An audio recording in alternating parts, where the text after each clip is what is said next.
Si former Senator Trillanes IV naghain ng reklamo sa Department of Justice laban niyan sa 18 dating sundalo kay Attorney Baligod at kay former Representative Defensor at iba pang individual. Alamin natin ang mga detalye sa pag-uulat ni Bombo Grant Hilario.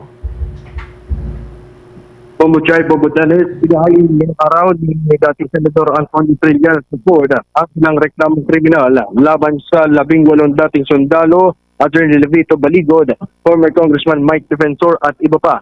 Sa kanyang pagdating sa Department of Justice, agad ito nagsampa ng partikular na reklamong cyber libel at paglabag sa Article 363 ng Revised Penal Code o incriminating an innocent person kontra kina Attorney Baligod, Mike Defensor, Jason Cha, Lorraine Badoy at Cathy Binag. Ang mga reklamo perjury naman ang sinampa ni former Senator Trillanes laban sa 18 nagpakilala mga dating Marines at sundalo. Nagugat ang naturang mga reklamong inihain ng dating senador sa gawa-gawa o mga aligasyon, panunuhol sa mga investigador ng International Criminal Court. Ito naman ay maling pinabulaanan at itinanggi ni former Senator Trillanes at iginiit na isang uri ng paninira labang sa kanila. Aniyay, wala siyang natanggap na 2 milyong dolyar mula kay former Afo Bicol Party List Representative Zaldico para suluhon o para suhulan ang mga tauhan ng International Tribunal. Ipinapakita raw dito ang tangkang sirain pati ang integridad ng investigasyon. Isinasiguro naman ito sa kaso ni former President Rodrigo Duterte sa The Hague, Netherlands.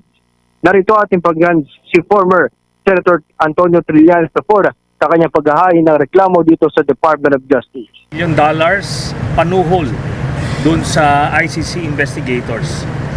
Hindi po totoo yan. Wala akong natanggap na $2 million at kung anumang halaga mula kay Zaldico para sa ICC operations.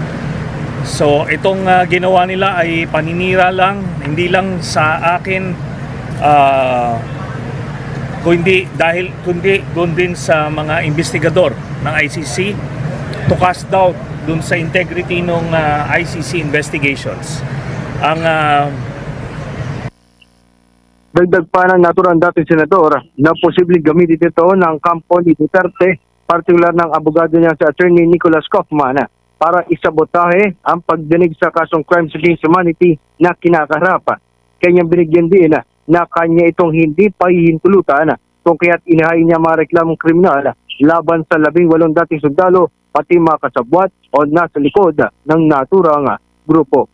Muli si former Senator Antonio Trillanes IV. Hinala ko na ito ay gagamitin ni Kaufman para panabutahe dun sa trial, dun sa kaso sa The Hague.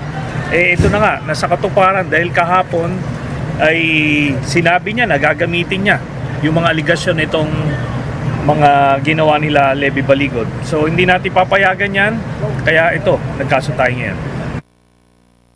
Kung maalala, kapod lamang din ay inahin ni National Security Advisor Eduardo Anyo ang ilang mga reklamo laban sa naturang grupo. Kanya inirereklamo ang mga kasama nito na sina Attorney Baligod at former Congressman Mike Defensor kaugnay sa aligasyon nagdadawit sa kanya sa issue ng pantagap ng paper bag. Partikular niya inahin ang mga reklamo paglabag sa Republic Act or Article 154 ng Revised Penal Code o unlawful use of means of publication and unlawful utterances at Republic Act 1075 o Cybercrime Prevention Act of 2012 laban sa mga nabanggit. Kapwa itinanggi ng mga naghain na reklamo ang mga aligasyon na katanggap sila ng pera.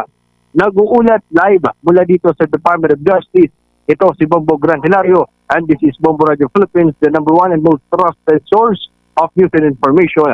Basta Radio Bombo. For the most trusted source of news and information, visit our website at www.bomboradio.com. Follow us on Bombo Radio mobile app, Facebook, YouTube, TikTok, and X, formerly Twitter. Like, share, and stay connected. Anytime, anywhere.